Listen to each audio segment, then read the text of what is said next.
Hello friends, आज का video बहुत ज़्यादा इम्पॉर्टेंट होने वाला है आप सभी के लिए। बिकॉज आज के इस वीडियो में हम बात करने वाले हैं ऐसे मेडिसिन के बारे में जिनका हम यूज़ करते हैं वायरल फीवर को ट्रीटमेंट करने के लिए, यानी ठीक करने के लिए। एक तो हो गया नॉर्मल फीवर। इस दौरान जो पेशेंट्स होते हैं इनका बॉडी टेम्परेचर बढ़ा हुआ रहता है और साथ ही बॉडी में पेन रहता है। और एक हो गया वायरल फीवर, जो अभी के टाइम पे बहुत ज़्यादा चल रहा है। जो पेशेंट है उनमें देखा जा रहा है कि उनको फीवर तो है ही, फीवर के साथ साथ उनको ठंड लग रहा है, उनकी जो बॉडी है वो सिवरिंग हो रही है, यानी कांप रही होती है।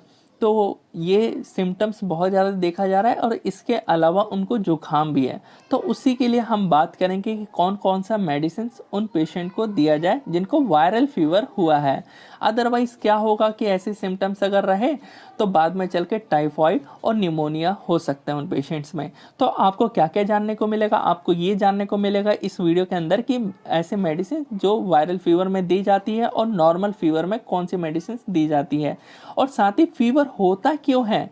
आखिर ये जो हमें फीवर हो रहा है ये किस वजह से हो रहा है, क्यों हो रहा है, क्यों हमारे बॉडी टेम्परेचर बढ़ रहा है, क्यों हमें कपकपाहट होता है। जो ये वायरल फीवर है इस दौरान आप देखोगे तो सिवरिंग होती है, बॉडी बहुत कांप रही होती है। तो क्यों हो रहा है ये सब भी मैं आपको समझाऊंगा इसी वीडियो के अंदर। तो वीडियो को हम स्टार्ट करते हैं और सबसे पहला टॉपिक हमारा ये रहेगा कि समझते हैं कि फीवर होता क्या है और क्यों आता है। तो जो फीवर होता है यह हमारा एक बॉडी टेम्परेचर होता है 98.6 डिग्री फ़ारेनहाइट। ये सेट किया हुआ रहता है हमारे बॉडी का थर्मो रेगुलेटरी सेंटर, जिसको हम हाइपोथैलेमस कहते हैं। ये वाला रीजन इसने सेट किया हुआ है हमारे पूरे बॉडी का टेम्परेचर, जो कि नॉर्मल 98.6 डिग्री फ़ारेनहाइट है।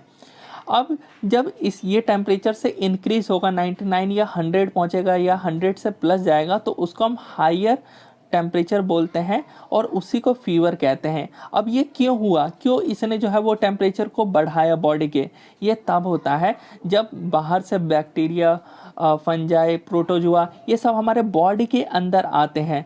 जब बॉडी के अंदर आए तो हमारे बॉडी में क्या हुआ, हलचल हुई। जैसे कि बहुत सारे हमारे इम्यूनिटी जो इम्यून सेल्स है, बी सेल्स है, टी सेल्स है, ये क्या करने लगे, फाइट करने लगे इनके खिलाफ कि इनको जल्दी से बाहर निकाला जाए। और जो हमारी सेल्स है वो डर जाती हैं और वो अपने बॉडी के मतलब सेल के अंदर से जो है वो साइटोकाइंस, TNF अल्फा, ये सब रिलीज़ करती है। और वही जो TNF अल्फा जो सेल्स ने रिलीज़ किया है वो यहाँ पे आके ट्रिगर करता है और ये जो हाइपोथैलेमस है इसको पता चल जाता है बॉडी के अंदर हलचल हो रहा है, बाहर से फॉरेन पार्टिकल्स आए हैं जो कि ये सब आए हैं। तो इसी वजह से इसने क्या कर दिया, इनको भगाने के लिए अपना बॉडी का टेम्परेचर जो है वो इसने सेट कर दिया 100, 101, 102, 103 ऐसा सेट कर देता है, जितनी ज़्यादा ये तादाद में होते हैं। तो इसी वजह से इसने सेट कर दिया। अब इसने सेट कर दिया यानी 98.6 डिग्री से ज़्यादा हो गया, तो इसी को हम फीवर कहते हैं। अब जब ज़्यादा हो जाता है, इसने सेट तो कर दिया लेकिन हमारी बॉडी का जो नॉर्मल था वो बढ़ रहा है, तो इसी वजह से हम ये कपकपाते हैं, यानी कपकपाहट होता है। हमारी बॉडी जो है वो जल्दी जल्दी कॉन्ट्रैक्ट करने लग जाती है कि हमारे जो हाइपोथैलेमस है इसने सेट कर दिया 101 है, लेकिन अभी बॉडी का टेम्परेचर तो नहीं हुआ ना 101, तो ये कपकपाहट होने की वजह से जो है वो 101 तक पहुंचता है, इसलिए हमें ज़्यादा कपकपाहट यानी सिवरिंग होता है हमारा बॉडी। तो अब आपको समझ आ गया होगा कि आखिर ये सिवरिंग हो क्यों रहा है। वो इसी वजह से कि इसने तो सेट कर दिया लेकिन अभी हमारा बॉडी का टेम्परेचर वहाँ तक पहुँचा नहीं, वो पहुँचाने के लिए यह कपकपाहट होता है। तो ये हो गया सिवरिंग का। अब ट्रीटमेंट के लिए जो यूज़ करते हैं, एक तो आपको मेडिसिन भी खानी है, एनर्जी ड्रिंक्स जैसे कि रियल जूस हो गया और बाहर के जो संतरे का जूसेस हो गया, या फिर जो डाब होता है यानी नारियल पानी होता है उसको पीना चाहिए। न्यूट्रिशन यानी कीवी आपको खाना चाहिए, अच्छे से फ्रूट्स खाने चाहिए, रेस्ट प्रॉपर लेना चाहिए, और साथ ही हेल्थी डाइट जैसे दलिया हो गया, खिचड़ी हो गया, ये सब खाना चाहिए जिससे जल्दी वो खाना पचे। और हेल्थी एनवायरनमेंट यानी डस्ट वाले एरिया में, ज़्यादा धूप वाले एरिया में नहीं जाना है आपको। तो मेडिसिन पे आते हैं मेनली। जो हमारा फर्स्ट है, मेडिसिन कौन सी दी जाती है फीवर के दौरान, एंटीपायरेटिक ड्रग्स दी जाती है। ये जो एंटीपायरेटिक आप सुन रहे हो ना, इसका मतलब ही होता है कि फीवर को उतारना, इसको जो टर्म का मतलब होता है वो फीवर को उतारना। तो एंटीपायरेटिक जो ड्रग्स होती है इसी में आती है हमारा पैरासीटामोल, और पैरासीटामोल को ही एसिटामिनोफेन भी बोला जाता है। तो कहीं कहीं जगह पे आपको जो है सॉल्ट में एसिटामिनोफेन देखने को मिल जाएगा।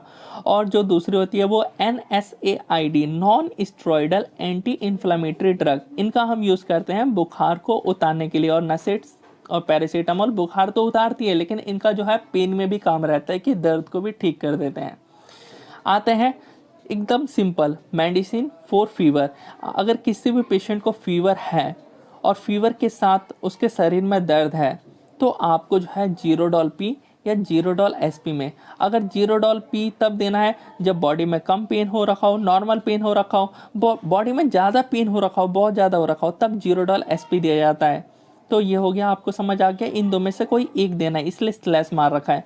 और आपको एक गैस की दवाई भी देनी है, बिकॉज यहाँ पे जो आप पैरासीटामोल 325 mg दे रहे हो ना, इससे गैस भी बन सकता है, तो इस वजह से ये दिया जाता है, गैस बनता है पेशेंट्स में देखा गया है, तो गैस की दवाई दी जाती है। इसके अलावा एक एंटीबायोटिक दिया जाता है, ताकि फीवर जो है वो ऐसा ना हो कि आपने एक डोज कंप्लीट किया 4 दिन और 4 दिन के बाद क्या हुआ कि दोबारा फीवर आ गया, तो एंटीबायोटिक लो ताकि जड़ से ख़त्म करेगा। जो बैक्टीरिया आए हुए थे ना बॉडी के अंदर, उनको मारने का काम इनका है।